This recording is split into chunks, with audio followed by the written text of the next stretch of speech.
Hello, my name is Carvahole. I make a lot of class reviews, boss fight tutorials, and other general strategy for modded Darkest Dungeon. If you like this class review, come check out my other videos. I will be looking at the Wanderer today. I'm 2 for 2 with the testing classes on Moonlit Dungeon. I first tested the Exile, and that was fucking epic. And this one is also fucking epic. So, good for me. It's going to be good for you when you come download this mod, which I totally recommend doing. This is a great mod made by Mr. Guy Senpai. He's coming out with other mods in the future, so look forward to those as well. Now getting into the Wanderer's stats, we're starting with 36 HP, which is very low. And for a class that's honestly going to be in row 1 probably most of the time, that could be very dangerous on champion missions or on low light missions. So you're going to have to watch for that. To couple his low HP, we have average dodge that often gets debuffed by trinkets or skills. So a very squishy character. Dodge is about average, but like I said, you're not always going to have as much as you think. Going on to speed, you have 6, which is average and needs to be buffed. On a damage dealing class like the Wanderer, who is basically solely a damage dealer, and a damage dealer who has abilities to kill backliners in very quick succession with 2 moves, you want him going first. It's great if you can kill the madman in 2 turns, but if he gets 2 actions because you're slower than him on both rounds, you haven't really done that much. But if you can get that speed up and go before the madman and go before the cultist acolyte or the fucking fish, you know what I'm talking about, the fish guy with the staff, then that's so much better because you're saving yourself, you're preventing actions and saving yourself stress and HP and all the other shit that those terrible, terrible enemies bring. So get your speed up. I say this on basically every single review, so you're probably sick of it by now. Crit is 0. This is might be a little bit below average, not too sure. Might have to crunch some extra numbers here. This isn't that big of a deal because there's a lot of things like this ability Forbidden Technique will guarantee you a crit on your next turn, and then or on that turn because it's a free action. So on that move, and then it'll buff your crit for later turns. A lot of trinkets will buff your crit. There's when you crit, you debuff your own crit by 200%. So then you like guarantee a no crit. So crit's kind of wonky with this class. I wouldn't really worry about it too much. You'll know. If you really want to be getting crits, there's totally ways to do that. Damage is 7 to 14. This is the same as the Grave Robber. It's quite low. He does have some very good plus damage mods on some of his, on basically all of his moves actually. So I wouldn't be too concerned about damage, even though you are a damage only class. Low base damage coupled with good mods and bonuses is always nice. Going on to resists, we have 100 stun, which is a little bit above average. Same with blight at 100. We have 70 bleed, which is really bad, really, really bad. But that's sort of okay. I mean, I don't let if you the Crimson Court set gives you bonuses while bleeding, like when you crit it'll self bleed, and then the other trinket will give you bonuses while bleeding. But other than that, I don't actually like this that much because if I'm not running those 2 specific trinkets, I just have low bleed resist, and I have 36 HP. So maybe I wouldn't fucking itemize for bleed resist, but it's something to be worried with if you're going into the cove, for example. You have 100 debuff resist, which is above average. That's cool. 90 move resist, which is below average, but I don't really care. You can hit stuff from anywhere. There's always a move you can do. There's no reason that you shouldn't be able to act, and you can move forward 1 and back 3. Then every time you do the move action, you gain 25% crit as a buff. So that's cool. So movement resist doesn't really matter, like at all. I guess if other people are more rigid, then maybe it could matter, but that's about it. Your trap disarm is completely shit at 70, and your disease resist is also shit at 20. That's fine. Now I do want to go talk about something special. He has Death's Door buffs, sort of similar to the Flagellant. Now he gets 10 accuracy, he gets move resist, stun resist, bleed resist, I believe it's 20, and he gets increased healing on kill. Some of his skills right here, they heal 10% HP, max HP, when you get a kill, which with 36 will be 4 HP, and that gets increased on Death's Door. So if you're on Death's Door, you don't actually have to panic. You can kill something and then get yourself off and don't have to worry about a heal. Doesn't help if you can't get a kill, but you know. And then he also has special heart attack penalties. The heart attack penalties are plus 20% stress, minus 2 speed, minus 10 accuracy, and minus 10 dodge. There are a lot of trinkets that deal with bonuses while at high stress, so this is kind of a factor for you. Maybe not all the time, but just be careful. That is really bad, so try not to get heart attacked. I mean, that's fucking great advice. Don't get heart attacked. Thanks. But I just wanted to let y'all know about that. Now onto the skills. Starting, these all have really long names, so I'm going to give them all one word. Just quick little nicknames here. You have Shadow.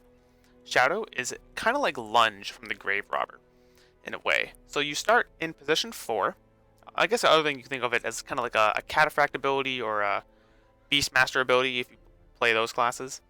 You move forward 3 from position 4 only. You can hit anything, any row. I would only really hit the back line because you do this on your first turn and probably never again. Because you don't have a way to move back more than one at a turn unless you want to use your turn to like do the literal move action, which I would not recommend. And since you can only really do this on one turn, you want to prioritize your back row. So you really hit 3-4 with this. I don't know why you'd ever want to hit 1-2, but you can. You ignore Riposte, which on the first turn I don't think is going to matter that much. You get damage versus marked, and you get armor piercing versus marked, which is fucking awesome. At the same time, though, maybe you don't have a mark. If you buff speed on this guy, you maybe don't have that mark out yet. But nevertheless, it's always great to have. You debuff yourself for 30 dodge, so you're going to be in position 1 with no dodge. That's bad. And then you're on 36 HP. You do heal 10% max HP on this kill. Again, I don't think it's that big of an issue because you're on the first turn, so you probably aren't going to be getting kills, and you're not going to be on low HP because it's the first fucking turn of the fight. So half of this skill is kind of useless, but it's totally great as an opener ability to hit that back rank with solid damage. Next, we have Banishment, which is an amazing ability, which you're going to use right after you use Shadow, because you're going to be in that position 1. Now, Banishment, what it has a plus 25% damage mod, which is great. Your damage is 7 to 14, but still, that can really work. You have plus 35% damage versus Yokai, for if you're in the Sunward Isles. You get that heal on it kill. You get an armor piercing, and you knock back 3. This is good if you get a kill with this. What you do is you knock back 3 and you move the corpse back. So then you don't have to really worry about the corpse. Because if you keep a corpse there, you can only hit the corpse because Banishment only hits position 1. So you're stuck. So this is great. So there is a trinket that disables knockback, which on Banishment, which can kind of be a problem for that. If you get a kill and you don't get the corpse gone, you're a little fucked. Banishment overall, though, was a great ability, and considering you'll be in row 1 a lot of the time, it's always great to have this. I would never not have Banishment. Next, we have Flowing Water Cut, which can be used from 1, 2, 3, and can hit 1, 2, 3, 4. There's a minus 50% damage mod. I just want to note, all these skills have kind of low accuracy, 105, 110. It's not awful, but it's nothing to be really wowed by. You have Bypass Guard, which is cool. You also have much more damage and armor piercing if the target is below 40% HP. So this is kind of shit, but it's good. It's good if you're like somehow in positions 2, 3, because you can use it. You can only use Banishment in 1 and Shadow in 4. But this is really good as a finisher, clearly, because you bypass guard and you have armor piercing. So anybody below 40% HP is going to be kind of fucked. Just absolutely, totally going to be screwed. So I like water. Good thing is, what you can do with water is you can use Shadow. Let's say you have a Madman in position 4. You hit the Madman with Shadow. You'll probably get him below 40% HP because Shadow just does a lot of damage and maybe will crit. And then, when he's below 40% HP, you can then use Flowing Water Cut and then kill him in 2 turns. Just like totally dead. That's great. I like water. I don't always use water, but it's totally solid. It's like your cookie cutter ability, really. Like your catch-all. Then you have Petals. Petals is back 1, mark, and debuffs them for plus 24% crits, which is really cool. Everyone gets that. You buff your own crit for an additional 25, so you have 50% crit. You buff yourself for dodge and damage received. So I think the most notable thing about Petals is it's a mark, which is good for Shadow and good for some of the trinkets and a camping skill. But it's the positions from where you can use it. So let's work our way from the back. You can use it in position 3. So the reason you would use this is so you can then get double damage on Shadow, because you have a mark and then you do the plus 100%. Now, the thing is, I don't care about that, because that's too slow for a hallway fight. If you're in a hallway fight and you're spending 2 turns, one turn is to mark something and then to hit it, it's probably better to just hit it twice, especially when you can get it below 40% HP and then just use water and you get the kill anyway. So that's not good. You would never use this in position 2. Like, why? The only thing you can do you can't do any attacks from 3 except for water, but this is no damage, so just use water anyway. Like if you need the low HP target, just do it in 2. But using it in position 1, now that could be useful. Because, just keep this in mind, using it in position 1, your next ability is Unanswered Perfection. Unanswered Perfection, I just want to say, I came up with this skill myself, so taking a little bit of credit here. You move forward 3, you bypass stealth and you de-stealth, and you pull the other guy forward 3, so now you're in 1 and the other dude's in 1. You immobilize them, you self-mark, and then you buff Banishment. So this is really, it's a pull and it's a forward 3 and then you buff Banishment. That's really what this boils down to. So what this is, the cool part about this is the self-mark.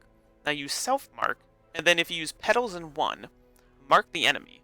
Then you're in position 2, use Perfection, self-mark, go forward, and then you have both, and then let's remember this, 5 attitudes, bonuses versus marked and while marked.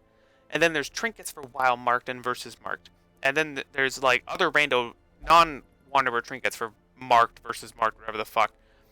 So if you use petals from 1, perfection into 2, and then banishment, guys like ultra dead. They're already dead because banishment is such a good ability, but they're ultra dead now. So that's why perfection is good. I don't think perfection is really awesome with petals. It's cool on its own, and it's great because it's always gonna move them. 200% move means you're doing everything except for bosses and stuff that shouldn't be moved. Like, it won't move the fucking crew forward, the drowned crew, but it'll move almost everything else, which is super, super cool. And now finally, we have 2 different once per battle stances. We have the 10,000,000-fold stance, say that 10,000,000 times, which buffs speed and accuracy, 2 awesome things for this class. That's basically a free trinket. If I got 2 speed and 18 accuracy from a trinket, I'd fucking love it. You get a riposte for kind of shit damage, but whatever, it's a riposte. That's always awesome. It's battle long. You get a crit buff. This is totally cool. You can use it from anywhere. I kind of just have this. Sometimes it's just like I have 3 skills and I don't want a 4th one, so I'll just take this. Like I might, like if I for some reason have like these 3, maybe I don't want petals. Because I go back 1, I got shadow, forward 1. Why would I use petals? I'm in position 2 and can only use water, right? I can just use water from position 1. So I don't want to use petals. I'm using shadow, so I'm not moving forward with perfection. Oh, I guess I'll just take 1,000. Like, that's what I might be doing. I don't think, I'm never like, man, I really want riposte. But maybe I do. Maybe other people really want riposte. So that's why this is good. The other stance, the forbidden technique, is not something I personally like, because I'm a very low risk player. What this does is it's a free action. You lose half your HP, gain 4 over 3 stress. That's kind of minimal. I don't really care about that. But losing half your HP, that's a big deal. What you do get, though, is you crit on your next hit. And this is a free action, so you're critting this turn, which could be useful.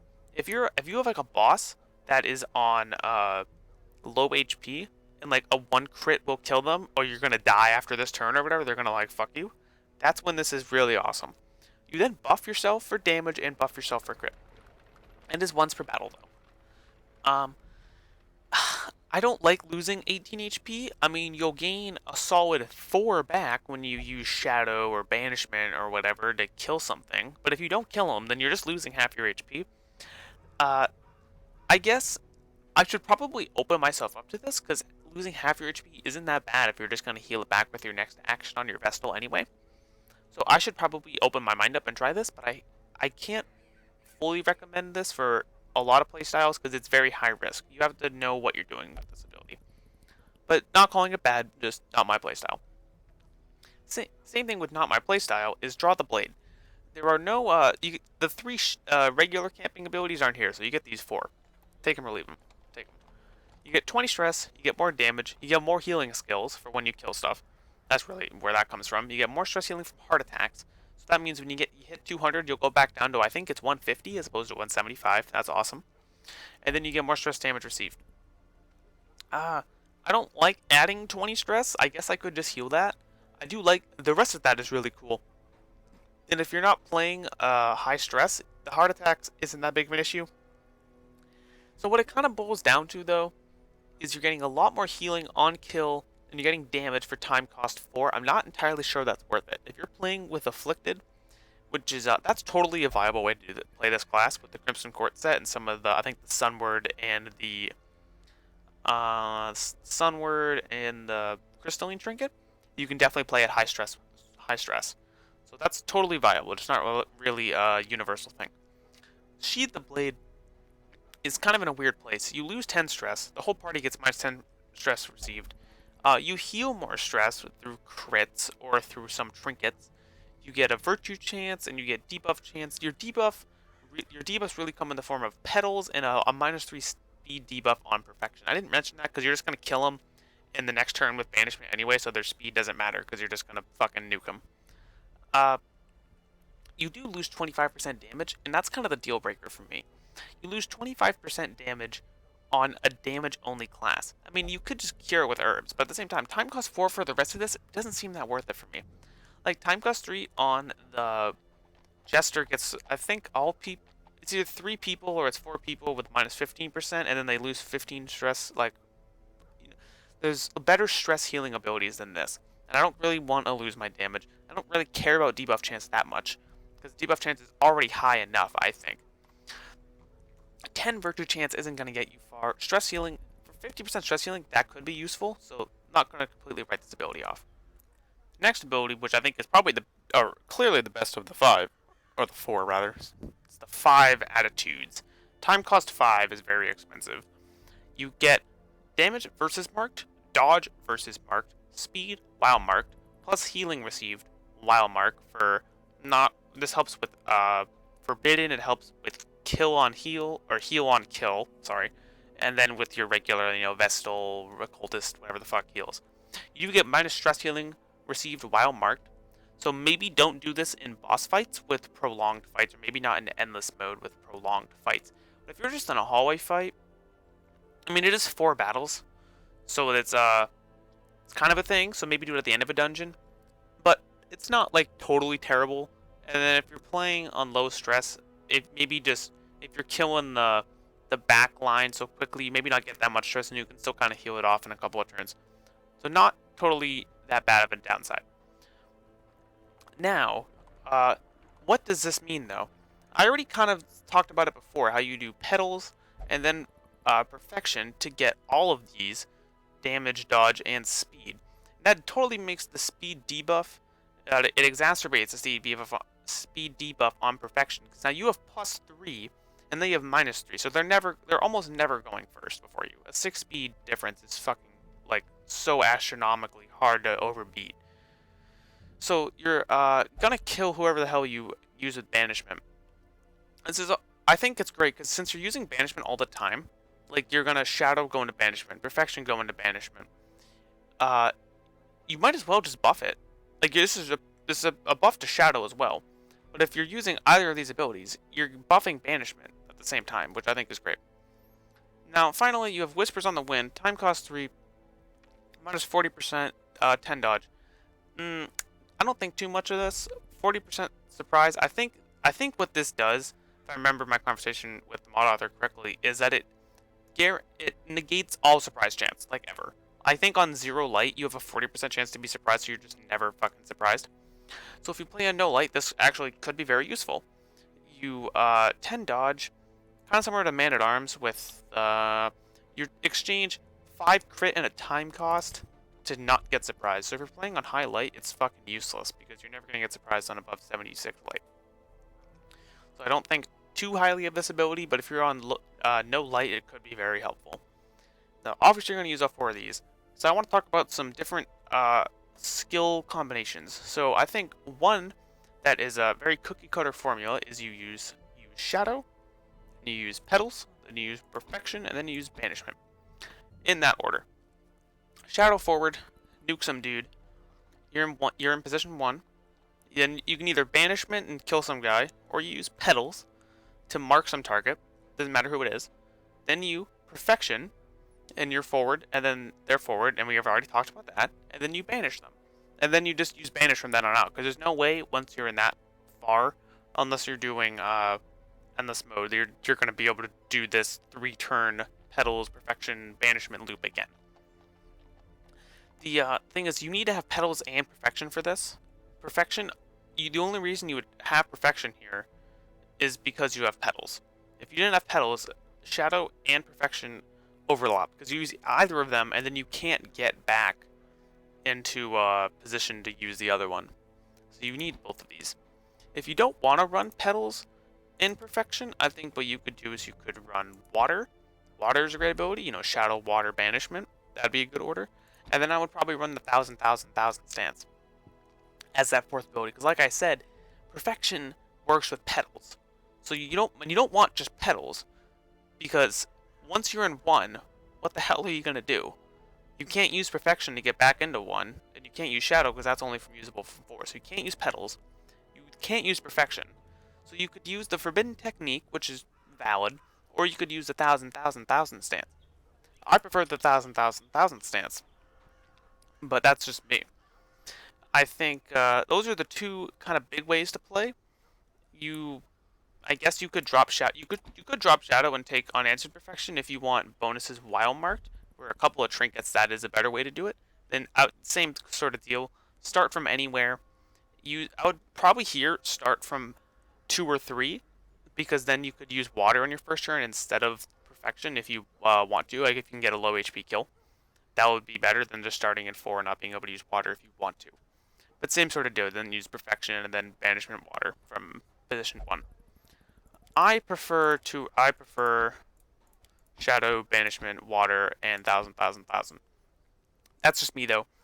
You could use. I did just use Petals and 1,000 once in a dungeon. I soloed. It was Apprentice, fucking like whatever. But I did win because I just buffed Dodge and then just reposted it and I won. And it was kind of funny. That's about it. I do want to talk about some trinkets though. I'm gonna go into the class trinkets very quickly because there's a lot of them. I do want to talk normally though. If you don't have class trinkets, just go speed, accuracy, damage. That's all you care. Damage versus marked could be useful. Damage while buffs while marked could be useful as well. Those are the only really qualifiers I would have.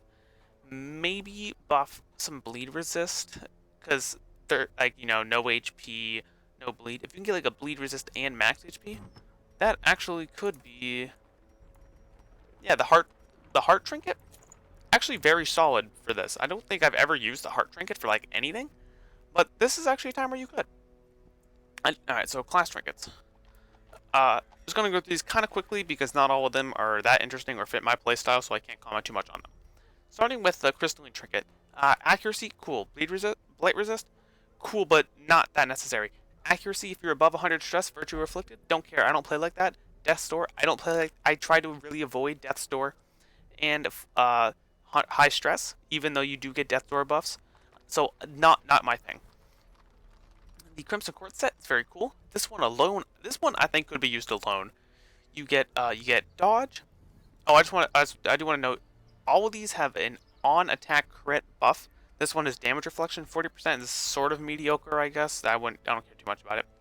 This one is like I said before, you on attack crit self bleed, and this is bonuses while bleeding. So you get dodge, stress damage received.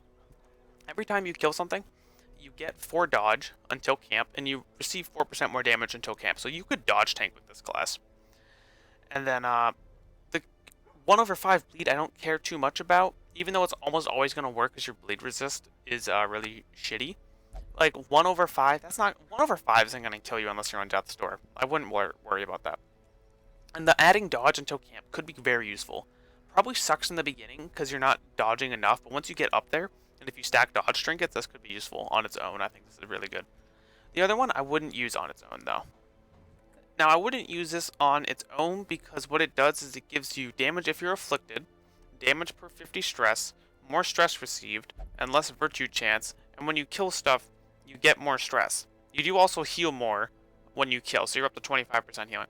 But on your own, you're kind of fucked. What makes this good is the other one's good on its own, but what makes this one good is the set bonus. Take only 20% damage when you're afflicted. Stress damage, sorry. So once you hit 100, you're basically taking 80% less stress, which means you can stay afflicted forever and not have to worry about heart attacks. Which is honestly really good. And you get more death blow resist, which is also fantastic for when you have that self bleed on you. So alone, I don't think this is good because you get afflicted and then you just get fucked with an affliction. But with the set bonus, I think it's very good. And the combo of 200% crit while bleeding is basically permanent because you're always self bleeding because you're not going to fucking resist that. And it lasts for 5 turns, so even if you hit one and miss the second, and you don't proc the second bleed, you still have 5 rounds to do it, so it's totally fine. I do like this as a combo, but on its own, I would only use the Saya. The Masamune Sunward Trinket, it's kind of alright. I think you get crit, you get more crit at Virtuous, more crit per stress, more Virtue chance, you disable Forbidden, which I don't care about. You take fucking double stress received, so you better hope you Virtue. You'd have to run this with a Virtue Trinket. You cannot afford to not Virtue with this, because you're totally fucked if you get an affliction. Overall, though, not bad. When you do this on attack crit, buff self 200% crit, you minus yourself for 200% crit anyway, so this doesn't auto crit you, it stops you from never critting afterwards. The Jingasa, I think, is one of the best trinkets of these class ones. You get 10% prot, 15% prot in position 1, which will likely be, 15% prot while you're marked, so that's good for perfection, and you get more damage received if not position 1, and when you crit, you buff others for prot. So if you use the Petals Perfection Banishment combo, you're in position 1 after your Petals Perfection, and you now have 40% prot on a class that has very low HP and probably not super high dodge after maybe like a Shadow or something. This is totally awesome. I love this trinket right here. Great trinket. I'm gonna skip these two for now. Next we have the Tonto, which I hinted at before. It's a buff to Banishment. You get dodge while marked. You get accuracy on Banishment. Banishment disables the push 3, and it doesn't lose its armor piercing. I don't really like this that much. The armor piercing is so nice because high prot enemies are almost always in position 1. Not if you perfection though. If you perfection somebody, they'll be from anywhere, so they maybe don't have that prot. But at the same time, armor piercing doesn't hurt then. So losing your armor piercing could mean you actually are hurting yourself. And with 10 accuracy, I get 10 accuracy on another trinket. I can get 10 accuracy, 10 dodge on my trinkets anyway. And on attack crit, debuff for 10 dodge, that's basically on attack crit. You get 10 accuracy against that guy, which is totally cool. So, not bad. Next we have the Gourd. This is the meme. You lose accuracy, gain dodge, gain blight resist, and then you can like blight shit a lot. I mean, sort of cool, I guess. I wouldn't use this though. The interesting combo I want to talk about though is the Kimono and the Kizaru. Start with the Kimono. The Kimono, you lose dodge, get more HP, and you lose speed. So let's see how that looks. 15 dodge and 51 HP. Now I'm gonna throw this on. You lose 15 dodge, so you have no dodge and you have 4 speed. That's fucking awful. I guess you could use 1000 stance and get your 6 speed again, but even still, this isn't great. What this does do, though, is make you a pseudo stress healer. When you're hit, you gain 6 stress. But when a range attack hits, all heroes get minus 3 stress. And then you get 50% stress healing with the Kizaru, and then more food consumed, don't care. But what this does is you're healing like 4 or 5 stress every time a ranged attack hits. So what are your ranged attacks? Your ranged attacks are Petals and Perfection. So what you would do is you would Petals, Petals, Petals, Petals until you're position 4, and then Perfection. And then Petals, Petals, Petals, Petals, and Perfection. Now, that sounds cool, you're stress healing a lot, but you're now a damage dealer that isn't doing damage because you're spamming Petals and Perfection. And then you could just have a regular stress healer. And then if you get hit, what do? You've lost like 2 turns of this. This is good for Sheathe the Blade though. Totally awesome for that. Seems very strong, but at the same time, I could just have a stress healer and do this very same combo, but like less stupidly, where I just move back a lot, buff my dodge, and then just move forward. Like I don't. It seems kind of silly when I could just have a Jester or a Houndmaster or a Rescuer or other people that like a Leper that can heal his own stress, or a Crusader or an Abomination. There's so many other classes that can heal stress. That's not your fucking damage dealer. That can do so much shit with Banishment, so much shit with Water, so much shit with Shadow. He doesn't need to be doing this. So it can work, but don't think I fully recommend it because there's just better things you can be doing with this class. Totally try it out, see if you like it. The no dodge though means it's like not totally useful. You could counter argue, it's like, well, use it half the time.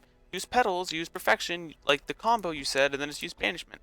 But if my whole itemization is no accuracy, no speed, no damage on my damage dealing class, I'm now a bad damage dealer with somewhat mediocre accuracy. So you're itemizing for this and this only, unless you then use 1,000 stance, in which case you get your speed and accuracy back. But even still, you're really forcing this petals perfection gameplay, which is good for other marked parties, but that's really it. So use at your own risk. I think it's an interesting combo, but that's about it. I want to talk about he has a collector head, which is kind of cool, a little unique. You get 20% crit, more stress received. When you crit, you get the regular Wanderer debuff, so this doesn't affect him because he already gets the debuff of minus 200% crit. And when you crit, you buff others crit. That's cool. I would totally use this on some sort of. I don't think I would take this too seriously because I don't like debuffing my own crit. But overall, that's nice. Moving yourself from like 14 crit to 34 crit isn't totally reliable though. I'd rather just buff my own damage. But overall, that's solid. So I think this is a really, really awesome class. The art looks badass. He has really good backstory. He has so many fucking barks too for like all sorts of situations. I would bring him. I only have 2 of these. I don't think you need to stock up your roster with Wanderers. But if you're going into the Sunward Isles, he's great because Banishment's going to nuke all the yokai. He's great in mark parties. He's great on his own too. Thing is, he fits the bill with anything. Is if you just want to go petals, perfection, and banishment, and then some other ability, that works. You could run petals, perfection, banishment, and thousand stance, and then you're like totally self-reliant. You have your own combo of moves that does basically your own thing, which is just really awesome. So in conclusion, I absolutely recommend this mod.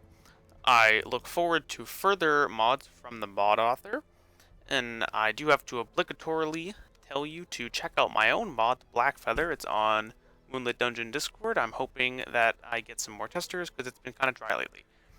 I think everyone should go on Moonlit Dungeon anyway and test out all the mods because there are very talented mod creators out here that aren't getting enough attention for the wonderful creations that they're making. And no, I'm not sponsored. I just think there's a lot more testers could do a lot of good for some mods out there. It's been kind of dry on the server as of late. So I want to say I hope you enjoyed this. Check out my other class guides and other reviews and gameplay and strategy and everything else if you enjoyed this. And hopefully I'll come out with some gameplay soon of this class if you want to come back and watch that, and I'll show you basically live how I play. See y'all around.